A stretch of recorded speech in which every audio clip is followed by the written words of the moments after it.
देखिए, मैं तो क्या सराइयों की बात ही नहीं कर रहा, मैं आपके साथ वो बात कर रहा हूँ जो मुझे खुद जाती तौर पे पता है। मैं आपके सामने दावा कर रहा हूँ कि मौजूदा काबीना जो है, वफाकी काबीना, उसके एक रुकन जो हैं, उन्होंने बार बार कोशिश की कि जनरल फैज़ की मीटिंग करा दी जाए वज़ीर आज़म शहबाज शरीफ साहब के साथ।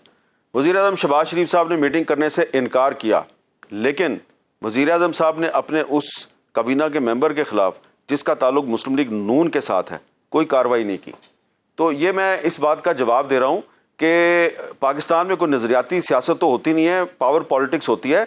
तो इसमें जिस तरह मुस्लिम लीग नून के अंदर लीडरशिप जो है वो एक बंदे को पसंद नहीं करती और उससे मुलाकात भी नहीं करना चाहती, लेकिन उसी लीडरशिप का एक जो सबॉर्डिनेट है, एक मतहद वजीर जो है, वो जनरल फैज़ के साथ राब्ते में, और वज़ीर आज़म साहब को उसका पता है, लेकिन वज़ीर आज़म साहब ने उसके खिलाफ कार्रवाई नहीं की। इसी तरह तहरीक इंसाफ में है कि एक नहीं, दो नहीं, तीन तीन, चार चार लोग जो है उनको फैज़ साहब अपनी मर्जी के मुताबिक चलाने की कोशिश करते हैं। तो जाहिर बात है फिर उस लीडरशिप ने जाके को खान साहब से पूछा होगा, तो उन्होंने फैसला किया ना कि जी हमें कोई ज़रूरत नहीं है जनरल फैज़ साहब से कोई मशवरा लेने की या उनसे डिक्टेशन लेने की। तो ये जनरल फैज़ साहब के सिर्फ इन दो पार्टियों में रवाबत नहीं थे, पीपल्स पार्टी में भी थे। पीपल्स पार्टी की लीडरशिप को भी वो अपनी मर्जी के मुताबिक चलाने की कोशिश करते रहे, लेकिन ये बातें आहिस्ता आहिस्ता सामने आएंगी। एक बात मैं आपको जरूर बताना चाहता हूँ कि जो फैज़ हमीद साहब के खिलाफ ये जो कार्रवाई हुई ना टॉप सिटी के हवाले से, मेरा ख्याल है कि ये सिर्फ एक एक्सक्यूज है कि चलो ठीक है, कार्रवाई तो करनी है, इस मामले में कर दो। इससे ज्यादा संगीन मामलात हैं, इतने संगीन है कि मेरे ख्याल में हमारे जो इदारे हैं वो इस कौम के साथ उन चीज़ों को शेयर भी नहीं कर सकते। तो उन्होंने कहा चलो टॉप सिटी में इस बंदे का कोर्ट मार्शल कर दें।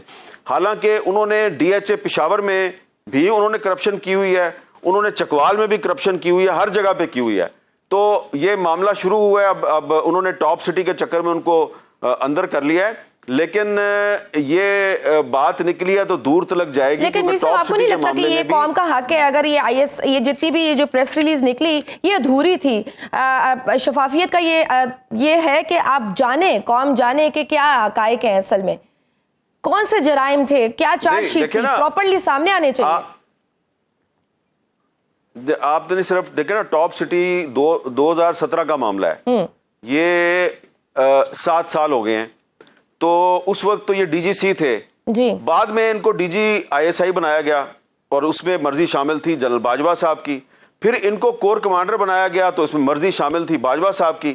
लेकिन जो 2017 में ये टॉप सिटी में जो इन्होंने करप्शन की, इसके बारे में तमाम सबूत, डॉक्यूमेंट्री एविडेंस मिलिट्री इंटेलिजेंस ने आर्मी चीफ को दे दी थी और भी एजेंसियों ने दी थी। एक FIA की इंक्वायरी रिपोर्ट भी है मेरे पास, FIA ने भी एक इंक्वायरी की हुई है 2017 में। तो हुकूमत और आर्मी की लीडरशिप के पास सब चीजें थी, लेकिन इसके बावजूद इनको DG ISI बनाया गया, फिर इनको कोर कमांडर बनाया गया। तो इसका मतलब है बाजवा साहब जो हैं वो न सिर्फ ये कि नजरअंदाज नहीं कर रहे थे, वो सरपरस्ती कर रहे थे इनकी। तो अगर उसके बाद ये कोर कमांडर पेशावर बन के वहां पर भी एक मजहबी जमात के लीडर जो हैं उसके साथ मिलके तो बिजनेस कर रहे हैं, वहां पे भी DHA पेशावर में भी और फिर चकवाल में भी इनके जो भाई हैं नजफ हमीद साहब, वो उनके नाम पे बहुत सी प्रॉपर्टी पकड़ी जाती है और उन पे भी अरबों रुपए की करप्शन का इल्जाम जो है वो लगता है और उसकी तहकीकात में पता चलता है इसमें भी फैज साहब का किरदार है। तो वो सारे मामला सामने आने चाहिए ना। मैं छोड़ देता हूं कि जी जो सेंसिटिव सिक्योरिटी इश्यूज में जो इनका किरदार रहा है, मैं छोड़ देता हूं उसको, ठीक है, लेकिन ये जो मामला है सारे के सारे कौम के सामने आने चाहिए।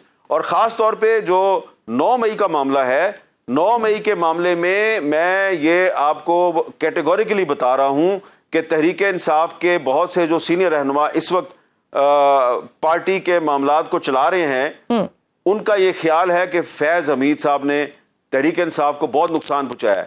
और जब भी उन्होंने कोशिश की कि तहरीक इंसाफ और रियासती इदारों के दरमियान मुहाजराई कम हो और कोई डायलॉग का रास्ता निकले, तो फैज हमीद साहब ने उस कोशिश को सबूताज किया।